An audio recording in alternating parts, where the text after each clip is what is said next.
Hi, I'm Donna Jordan from Jordan Fabrics. Today I'm going to show you how to make a pattern called NUNO. You can see from the pattern cover here that there's 3 quilts showing, but they're actually all made from 2 patchwork blocks, twisted and turned and laid out different ways.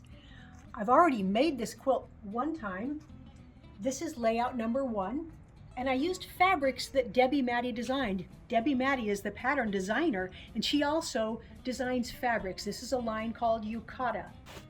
But for the quilt I'm going to show you how to make, I've picked a completely different color combination. These are batiks from Robert Kaufman, purples and burgundies and reds. And everywhere you see this light background, I'm going to use this mottled gold color. The pattern calls for 18 layer cake squares to be used in the patchwork.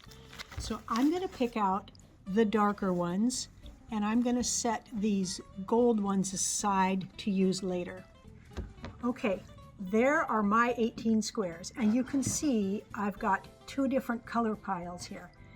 And that's because these purpley ones are going to be used where the darker blue is showing there. And the pattern gave a really nice tip for picking darker ones for there and lighter ones for the rest of the patchwork, or for using 2 different colors like I'm going to use in my quilt. I'm going to go ahead and make some subcuts on these fabrics. I can't give you all the sizes because it's not my pattern, but I've made a lot of Debbie Matty's patterns and they're very easy to follow.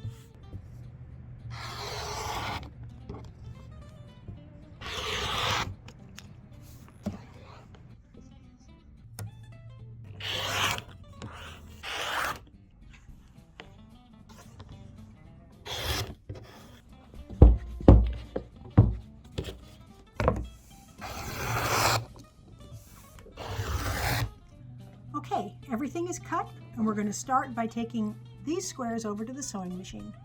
To make the first block, all we need is 2 of the background squares and 2 of the batik squares, and we're just making a simple 4 patch. So I like to put these right sides together and these 2 right sides together, and then I'm going to sew down this first side here.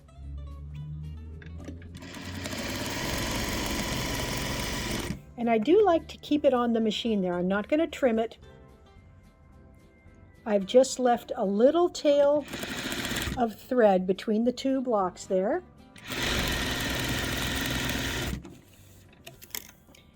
Now I'm going to finger press this seam allowance. This seam I'm going to press that way. And I'm just opening it up and then drawing either the pad of my finger or my fingernail down the seam.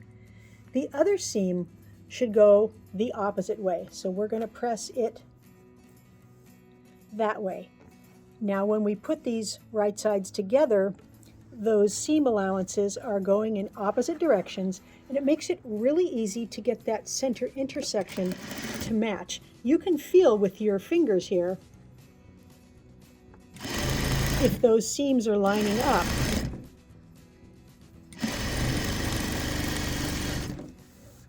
And the last seam allowance here, let's open this up and we'll press it to one side. It doesn't matter which side you press it to, just one side. That's the first block. Those blocks are all stitched and ironed. The next step is to take the background squares, these big squares, and we're going to put a line down the middle of the square along the diagonal. I like to use a pencil. There are some chalk pencils also, but just a light line so you can see it.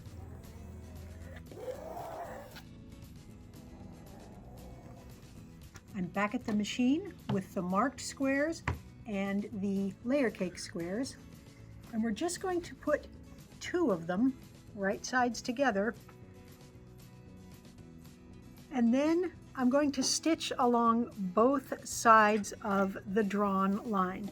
We're trying to stitch a 1/4 inch away from that drawn line. My presser foot is just about a 1/4 inch, so I can go right down here.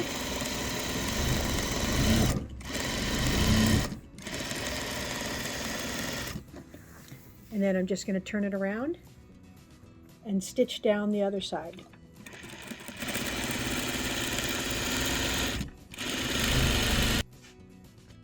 I'm going to slice this right along the drawn line.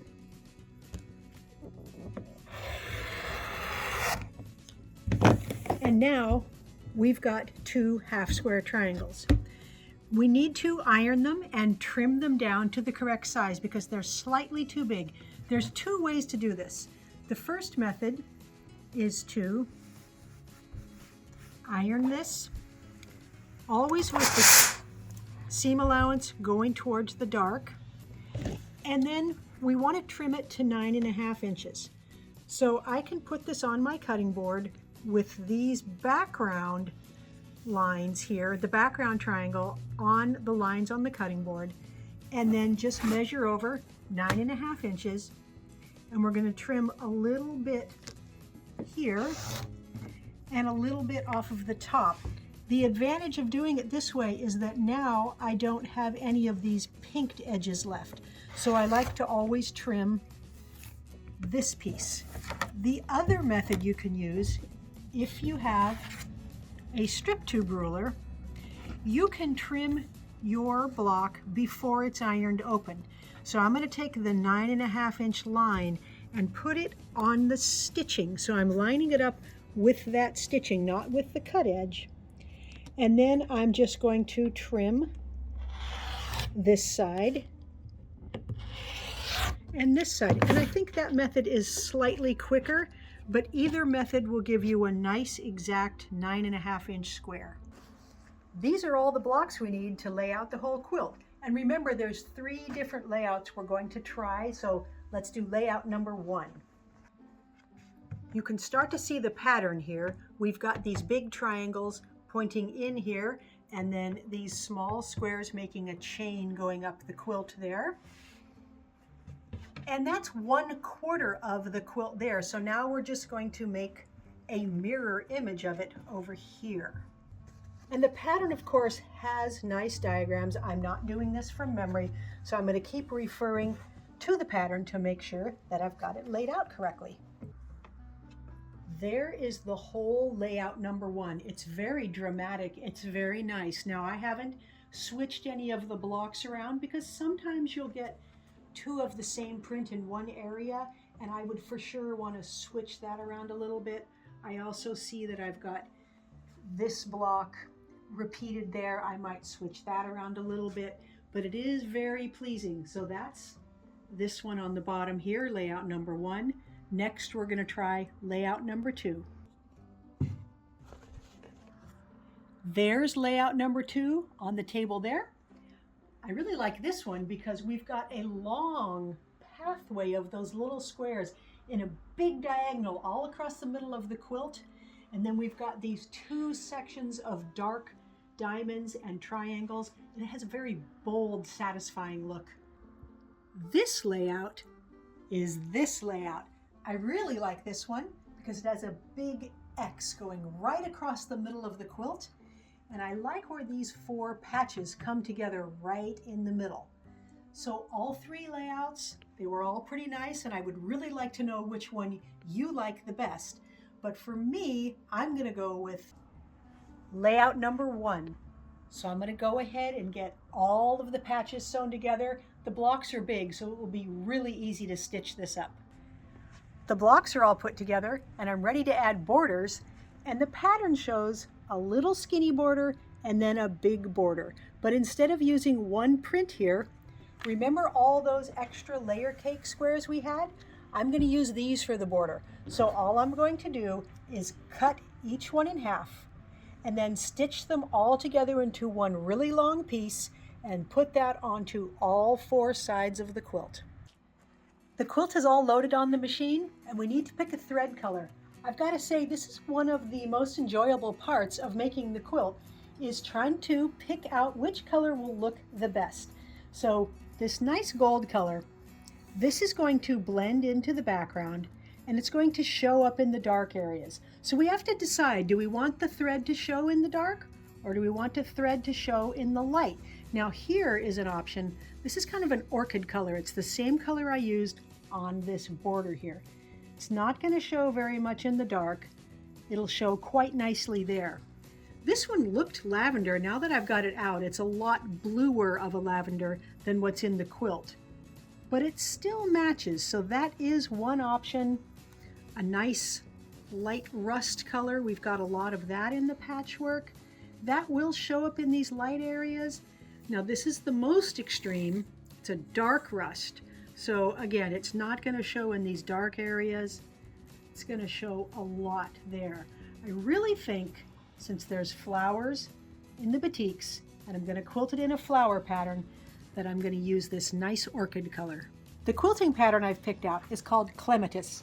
It's this nice flower and leaf. There's a whole row of it there. Here's just one repeat. So it's got these really nice flowers, and I like the detail in the leaves there.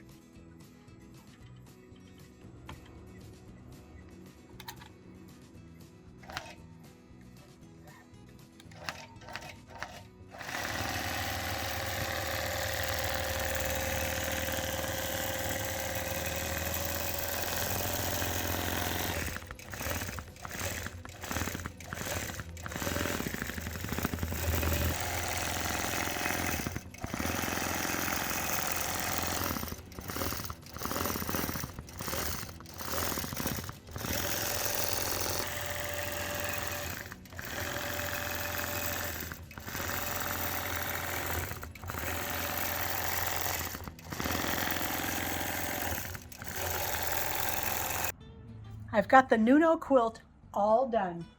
I'm very happy with how it turned out. I was a little surprised with the batik color combination. I knew I liked it, but I didn't know how strong it would be against this gold background, but there is a lot of contrast and it looks really good like that.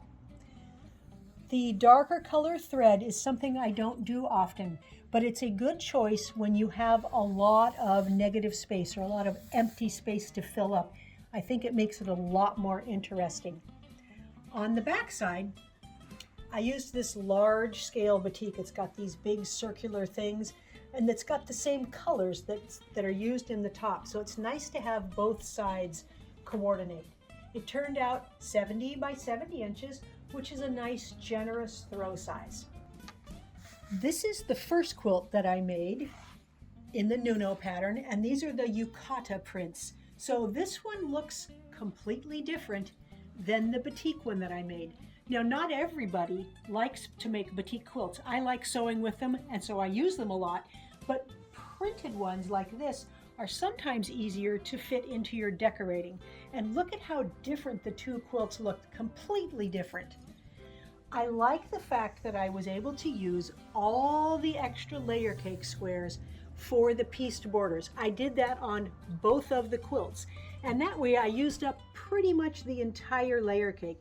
It's nice to use the whole thing up, know that the border coordinates, and then you don't have anything to set aside that you might not be able to use very easily in a future project.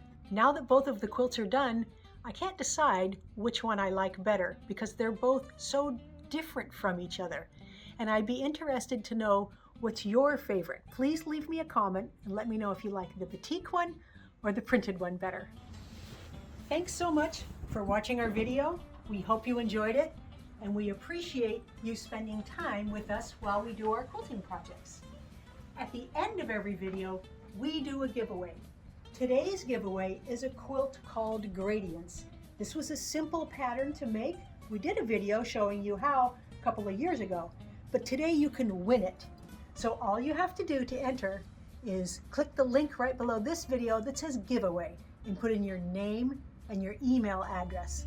Good luck. Now, if you like our videos and you want to support us, the best thing you can do is subscribe to our YouTube channel. That really helps us out. Happy quilting!